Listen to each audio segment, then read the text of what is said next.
திருமதி கனிமொழி அவர்கள் சொன்னாங்க, எங்களுடைய தேர்தல் அறிக்கையை தயாரிக்கின்ற குழுவுக்கு நான் கதாநாயகனாங்க. எந்த படத்தில் நடிச்சாங்களோ தெரியல, கதாநாயகியா. 4ல் ஒரு பாகம் கூட நிறைவேற்ற முடியல. நான் தான் நிறைய சொன்னேன். இவர் திராவிட முன்னேற்ற கழக தேர்தல் அறிக்கையை தயாரித்து குழு திருமதி கனிமொழி தான் தயாரித்து கொடுத்தாங்க. ஏன் நிறைவேற்றல?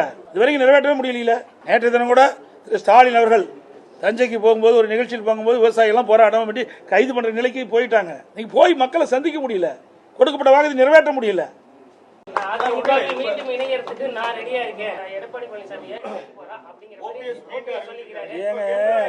நான் பல தடவை சொல்லிட்டேன் தம்பி, உங்களுக்கு விறுவிறுப்பான செய்தி வேணுங்கிறதுக்காக அடிக்கடி இந்த கேள்வி கேட்டுட்டே இருக்கிறீங்க.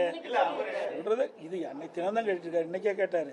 3-4 வருஷமா கேட்டு தான் இருக்காரு. அதாவது ஏற்கனவே அனைத்து இந்திய அண்ணா திராவிட முன்னேற்ற கழகத்தின் பொதுக்குழு கூட்டத்தில் ஏகமனதாக எடுக்கப்பட்ட முடிவு. திரு OPS அவர்கள் அடிப்படை உறுப்பினர் நீக்கப்பட்டு விட்டார், நடவடிக்கை எடுக்கப்பட்டிருக்கிறது. அதனால கட்சியில் சேர்த்துவதற்கு எந்தவித வாய்ப்பும் இல்லை.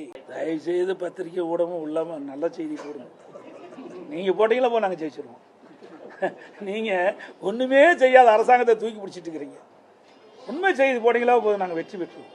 நாங்கள் ஒன்றும் எங்களுக்கு கூடுதலான செய்தி போடணும்னு சொல்லவே இல்லை. உண்மை செய்தியை, நாட்டில் நிலவுகின்ற பிரச்சனையை அதை உண்மையாக வெளியிட்டீங்களாவே அதிமுக 100% வெற்றி பெற்று ஆட்சி. நாங்கள் ஒன்றும் எங்களுக்கு அவர்கள் மாதிரி பூஸ்ட் பண்ணி போடணும்னு எங்களுக்கு அவசியம் இல்லை. நாங்கள் திறமையாக ஆட்சி செஞ்சோம், மக்களிடத்தில் நல்ல பேர் இருக்குது.